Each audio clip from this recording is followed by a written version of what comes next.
कंगना रानौत उनको जो टिकट मिली है उस पर बहुत ही अभद्रपूर्ण टिप्पणी की गई है। मध्य प्रदेश में कमलनाथ जी महिलाओं के लिए एक बार माल कहते हैं, माल है तो ये कहती है मंडी का क्या भाव है। कांग्रेस बौखला गई है और उनके जो जनप्रतिनिधि हैं उस बौखलाहट में कुछ भी बोलते जा रहे हैं। महिलाएं हैं वो कांग्रेस में सुरक्षित नहीं है। आप संदेश खाली का मामला देख लीजिए। महिला होकर अगर एक महिला के लिए ऐसी टिप्पणी कर रही है तो ये बहुत गलत है। भारतीय जनता पार्टी को ही इस बार महिलाओं का पुनः पूरा वोट उनके परिवार सहित जाएगा। अच्छी सरकार के लिए, अच्छे विकास के लिए, देश के हित के लिए महिलाएं अवश्य वोट करेंगी और हमारी बीजेपी 400 पार करेगी इस बार। नमस्कार, द न्यूज देख रहे हैं आप। मैं हूं आपके साथ अर्जुन खजूरिया। कांग्रेस प्रवक्ता सुप्रिया श्रीनेत की उन्होंने जिस तरीके से जो डेरोगेटरी कमेंट्स किए हैं, क्योंकि आपको बता दें कि हिमाचल के मंडी से आती हैं कंगना रनौत और उनके आपत्तिजनक जो है फोटोज़ डाले गए उनके सोशल मीडिया अकाउंट पर और कई सारी गलत चीज़ें लिखी गई जो हम आपको जो है यहाँ पर बता भी नहीं सकते। वो आप समझ सकते हैं अगर आप वो कमेंट्स आपने देखे होंगे। हालांकि वो डिलीट कर दिया गया है, मंडी से जोड़ा गया, भाव से, प्राइस से जोड़ा गया, रेट से जोड़ा गया, तो आप समझ सकते हैं मेरा इशारा किस हो रहा है। इतना भद्दा कमेंट किया गया जो हम आपको सीधा जो है हमारे चैनल पर बता भी नहीं सकते। आइए, दमोह में मैं इस समय मौजूद हूँ। यहाँ पर जो महिलाएं हैं, इन महिलाओं से चर्चा करूंगा इस बारे में कि वो कैसे इसको देखते हैं और खुद एक महिला की तरफ से महिला पर कमेंट किया गया। आइए बात करते हैं इनसे। जी मैम, क्या नाम हुआ आपका? मेरा नाम रश्मि वर्मा है। रश्मि जी, यहीं दमोह की रहने? जी हाँ, मैं दमोह से हूँ और मैं कंप्यूटर सेंटर संचालक हूँ। अच्छा, ये बताइए, अभी ये पूरे देश भर में जो चर्चा चल रही है, लिस्ट आती है कंगना रनौत टीवी एक्ट्रेस, वो जो है उनको टिकट दी गई हिमाचल के मंडी से और काफ़ी सारे जो है वो भद्दे कमेंट्स किए गए और किसकी, एक कोई छोटे मोटे कार्यकर्ता नहीं, कांग्रेस पार्टी के आधिकारिक राष्ट्रीय प्रवक्ता सुप्रिया श्रीनेत की तरफ से, और उसके बाद डिलीट करती हैं, सफाई देने लगती हैं। कैसे देखते हैं पूरे प्रकरण? मंडी जो कि एक जिसे छोटा काशी भी कहा जाता है, जो कि धार्मिक और एक सांस्कृतिक स्थल है, उसमें जो हमारी जो एक्ट्रेस हैं कंगना रानौत, उनको जो टिकट मिली है उस पर बहुत ही अभद्रपूर्ण टिप्पणी की गई है। जो कांग्रेस की प्रवक्ता हैं सुप्रिया सुनेत, उन्होंने जो टिप्पणी करी है वो बहुत ही आपत्तिजनक है। क्योंकि हमेशा देखा गया है यदि युवा होता है तो उसकी हमेशा प्रशंसा की जाती है, युवा नेता होता है, और यदि कोई महिला युवा खड़ी होती है तो उसको सेक्सुअलिटी या किसी अन्य चीज़ों से जोड़ दिया जाता है। तो ये बहुत ही दुर्भाग्यपूर्ण है। और मैं कहना चाहूँगी कि बीजेपी हमेशा महिलाओं के लिए बहुत सारी कार्य कर रही है और लगातार करती जा रही है, चाहे वो कोई से भी हो, चाहे 5 साल का राशन फ्री दे रही है, उज्ज्वला गैस योजना। कांग्रेस के शासन में तो महिलाएं जो है वो चूल्हे पे खाना बनाती थी और धुएं से उनकी हमेशा आए दिन तबीयत खराब रहती थी। तो और जो मैं सुप्रिया सुनेत का जो कहना है कि जो अकाउंट है उनकी जानकारी में नहीं था, लेकिन जो जैसे हम अपने घर की चाबी किसी जिम्मेदार व्यक्ति को देते हैं, वैसे भी हम जो अपना अकाउंट हैंडल करने के लिए किसी जिम्मेदार व्यक्ति को देते हैं, उस पर क्या पोस्ट हो रही है ये हमेशा देखा जाता है और हमारी जानकारी के बगैर कोई भी पोस्ट नहीं होती है। और जैसे ही बीजेपी ने इस पोस्ट पे बवाल मचाया वैसे ही डिलीट कर दिया जाता है। तो उनका ये कहना बहुत ही गलत है। फिर कंगना रनौत का भी इस पर रिप्लाई आता है कि मैंने तो कई सारे रोल किए हैं, मैंने जो है झांसी गिरानी का भी रोल किया है, मैंने जो है राक्षसी का भी रोल किया है, अपने इस करियर में बहुत सारे अलग अलग रोल किए। लेकिन ये जो चीज़ हो रही है मेरे पॉलिटिक्स के एंटर होने पर, ये दिखाता है कि एक्चुअली कांग्रेस के लोगों की मानसिकता क्या है महिलाओं के प्रति। जो कांग्रेस के लोगों की मानसिकता है महिलाओं के लिए वो बहुत ही छोटी है। क्योंकि जो हमारी जो भी हमारे मतलब महिलाएं हैं वो कांग्रेस में सुरक्षित नहीं है। आप संदेश खाली का मामला देख लीजिए, उस पर क्यों चुप है सब, अभी तक क्यों नहीं आवाज़ उठाई। और जो सुप्रिया सुनेत ने जो बयान दिया है उस पर राहुल गांधी और प्रियंका गांधी और मल्लिकार्जुन खड़गे अभी तक चुप क्यों हैं। फिर और मुद्दों पर भी आपके पास पहुंचूंगा। आप कैसे देखते हैं ये अभद्र टिप्पणी होना, एक तरफ टिकट मिलना, फिर उनको एक ऐसे डेरोगेटरी कमेंट्स, वो हम अपने चैनल पर बोल भी नहीं सकते। अब आप समझ ही रहे हैं, वो मंडी के बारे में बोलना, फिर उनके आपत्तिजनक फोटो डालना कि भाव क्या चल रहा है, ये सब चीज़ें महिलाओं के लिए कहना कांग्रेस की राष्ट्रीय प्रवक्ता की तरफ से, इसको कैसे देखते हैं आप? आज मैं मार्केट में थी, हम 2-4 महिलाएं खड़े थे, इसी विषय को लेकर चर्चा चल रही थी। तो महिलाओं का कहना यह है कि जो सुप्रिया श्रीजन ने बोला है वो बहुत ही गलत टिप्पणी है। एक महिला ने एक महिला के लिए इतनी अभद्र टिप्पणी की है, दुर्भाग्यपूर्ण है। और चूंकि ये उनने खुद नहीं लिखा, ये हम भी जानते हैं और आप भी जानते हैं, क्योंकि कांग्रेस के राष्ट्रीय नेतृत्व की ये हमेशा महिलाओं के प्रति जो प्रतिक्रिया रही है वो नेगेटिव रही है। आप देखते हैं हमारे मध्य प्रदेश में कमलनाथ जी महिलाओं के लिए एक बार माल कहते हैं कि विधानसभा में भी काफी हाँ, कि माल है और ये कहती है मंडी का क्या भाव है। तो कांग्रेस का जो शीर्ष नेतृत्व है उनकी विचारधारा ही शुरू से महिलाओं के प्रति अच्छी नहीं रही है। दुर्भाग्यपूर्ण है कि प्रियंका गांधी जो अभी काफी समय अपने भाई की रैली में महिलाओं के प्रति और ये और वो, जब महिलाओं के विषय आते हैं तो वो लोग मौन हो जाती हैं। और इसी तरह जैसे मेरी बहन ने कहा कि जो जहाँ से उनको टिकट मिली है वो वहाँ का छोटा काशी कहते हैं उसके लिए। तो इतनी अच्छी जगह से जिस महिला को मिला है और उस महिला ने, आपने देखा होगा, विभिन्न रोल किए हैं अपने एक्टर्स के रूप में, तो इस लायक पार्टी ने समझा होगा ना।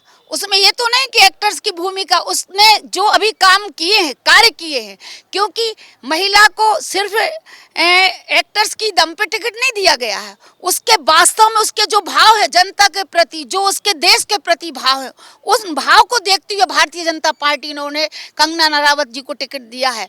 और हम लोग उनकी, सुप्रिया जी की बहुत घोर निंदा करते हैं और अपने आप को बहुत ही शर्मिंदगी महसूस हो रही है कि कांग्रेस की एक नेता ने ऐसा उनका फोटो लगा के जो अभद्र टिप्पणी की है वो दुर्भाग्यपूर्ण है। और कांग्रेस हमेशा ही महिलाओं के प्रति ऐसी ही उपेक्षा करता रहा है।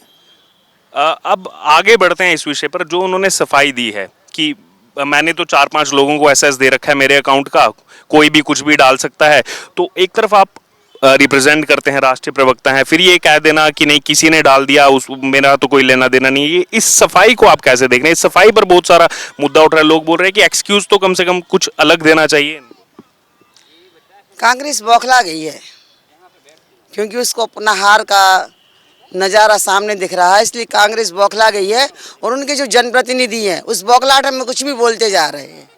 एक महिला को महिला के प्रति क्या कहना चाहिए, क्या नहीं कहना चाहिए, किस सम्मान से देखना चाहिए, वो सारी हदों को पार करके और मंडी शब्द जैसी जगह पे उनने, मान लो कोई एक बिजनेस वूमेन है या कोई घर में एक लेडीज रहती है, वो माँ का रोल भी अदा करती है, बेटी का रोल भी अदा करती है, माँ पत्नी का भी रोल अदा करती है। उसी प्रकार वो एक्ट्रेस है, अपने हिसाब से अलग अलग हैंडल रोल करती है, जिसको जिस समय जिस चीज़ की ज़रूरत रहती है उसके हिसाब से उसको राजनीति से तो नहीं जोड़ सकते।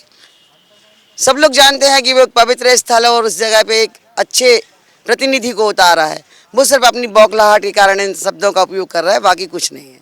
आपको क्या लग रहा है ये सब चीजें करने से कांग्रेस को कोई फायदा होगा या नुकसान होगा? क्योंकि लगातार ऐसी चीजें बोली जाती है जो विवादों में रहती हैं। क्या कांग्रेस को क्या होने वाला है? नुकसान ही नुकसान होना है इसमें। तो एक महिला होकर अगर एक महिला के लिए ऐसी टिप्पणी कर रही है तो ये बहुत गलत है। अगर कोई पुरुष बोल रहा है इस बारे में तो अपन समझ सकते हैं कि भैया इनकी कुछ होगी, लेकिन एक महिला अपने सम्मान को ना देख के दूसरी महिला को अगर ऐसा बोल रही है तो गलत है। और वो भी ऐसी जगह से जिसको भोलेनाथ के हिसाब, मतलब भोलेनाथ के लिए तीर्थ क्षेत्र माना जाता है, वैसी जगह से अगर कोई महिला खड़ी है तो उसको अपन को प्रोत्साहन देना चाहिए, ना कि उसको नीचे गिराना चाहिए। तो ये बहुत गलत बात है, ऐसा नहीं होना चाहिए। अच्छा, अब इससे आगे अगर चुनाव की तरफ बढ़ते हैं, एक कमेंट चुनाव पर मैं लेना चाहूँगा। मैं विधानसभा चुनाव में भी 2.5 महीने मध्य प्रदेश में था, तो जो सरकार बनी बीजेपी की उसमें मेरा खुद का जो आंकलन है, मैं खुद जो ग्राउंड पर घूमा, कि लाडली बहना योजना कहा जाए या लाडली बहनों को कहा जाए, उनका बहुत बड़ा रोल था। तो क्या इस चुनाव में भी लाडली बहनाओं का कुछ रोल रहने वाला है लोकसभा चुनाव में? जी हाँ, लाडली बहना का रोल इसमें ज़रूर रहेगा, क्योंकि हमारे जो प्रधानमंत्री हैं उन्होंने सोचा है कि हर बहना जो बहन रहेगी वो लखपति हो। इसके लिए उन्होंने कई योजनाएं चलाई हैं। लाडली बहना के लिए भी चाहते हैं कि हर बहन को लखपति बनाने की कोशिश कर रहे हैं वो। आपको भी लग रहा है कि मध्य प्रदेश में, जैसे क्योंकि कोई भी सरकार चुनते हैं तो महिलाओं की एक बहुत बड़ी भूमिका है और महिलाएं जिस तरफ होती हैं वो एक तरफा वोट करती हैं और उन्हीं की जीत देखी जाती है, तो क्या आपको मध्य प्रदेश का लग रहा है? मध्य प्रदेश में जिस तरह विधानसभा में महिलाओं ने अपना वर्चस्व और अपना मत दिया है, ऐसे ही लोकसभा में महिलाएं फिर एकजुट होकर खुद भी देंगी और अपने परिवार के लोगों की भी वोट दिलवाएंगी। क्योंकि भारतीय जनता पार्टी ने जो महिलाओं को स्वरोजगार घर में उपलब्ध कराए हैं, उनको जो सुविधाएं उनको घर में दी हैं भारतीय जनता पार्टी में, चाहे वो स्व सहायता समूह के माध्यम से हो, चाहे छोटे छोटे रोजगारों के माध्यम से हो, तो कहीं ना कहीं उनके परिवार ने विकास किया है, कहीं ना कहीं उनके परिवार में आय के साधन बढ़े हैं। इसलिए भारतीय जनता पार्टी को ही इस बार महिलाओं का पुनः पूरा वोट उनके परिवार सहित जाएगा और पूरे देश में भारतीय जनता पार्टी का ही परचम लहराएगा। ऐसी मैं जहां जाती हूं वैसी महिलाओं की चर्चा सुनती हूं। आपको क्या लग रहा है, इन्होंने पूरे देश की बात कर दी, कितनी सीटें आ रही हैं? 400 पार। वो तो नारा दिया गया, सब कंठस्थ हो गया सबको। नहीं नहीं नहीं, ऐसा कोई बात नहीं है। 400 पार ही हो गया इस बार मोदी जी, क्योंकि महिलाओं को उनने इतनी ज़्यादा सुविधाएं दी हुई हैं।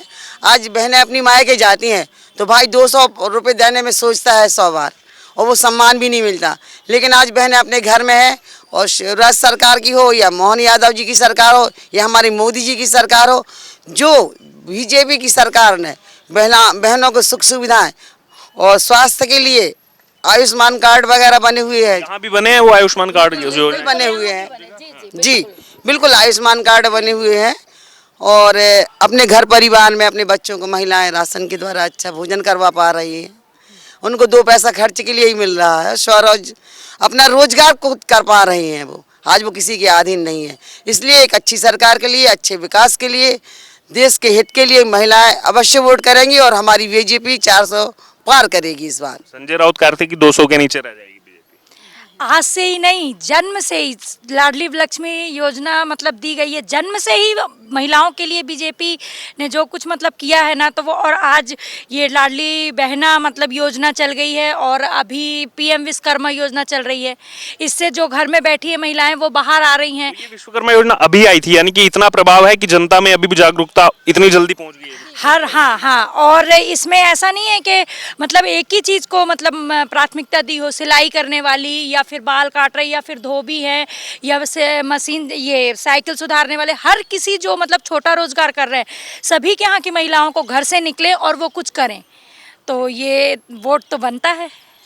तो ये आपने सुनी, दमोह हम आ पहुंचे और यहाँ पर महिलाओं की राय, जो अभी लेटेस्ट जो समय जो है पूरे देश भर में जो परिदृश्य अभी चल रहा है, उस कमेंट को लेकर के जो सुप्रिया श्रीनेत की तरफ से किया गया, और साथ ही साथ यहाँ के स्थानीय मुद्दे भी बताए कि इस बार के चुनाव में क्या होने वाला है। दमोह की आपको बता दूं तो दूसरे चरण पर वोटिंग होने वाली है। बीजेपी की तरफ से काफ़ी पहले कैंडिडेट का ऐलान कर दिया गया है, हालांकि कांग्रेस के कैंडिडेट कौन होंगे इसका इंतजार अभी भी है। अब आपका क्या कहना है इस पूरी चर्चा से, आप जरूर हमारे से कमेंट बॉक्स में शेयर करें, और लगातार 2024 लोकसभा चुनाव का जनता का सर्वे देखते रहें द न्यूज़ पर।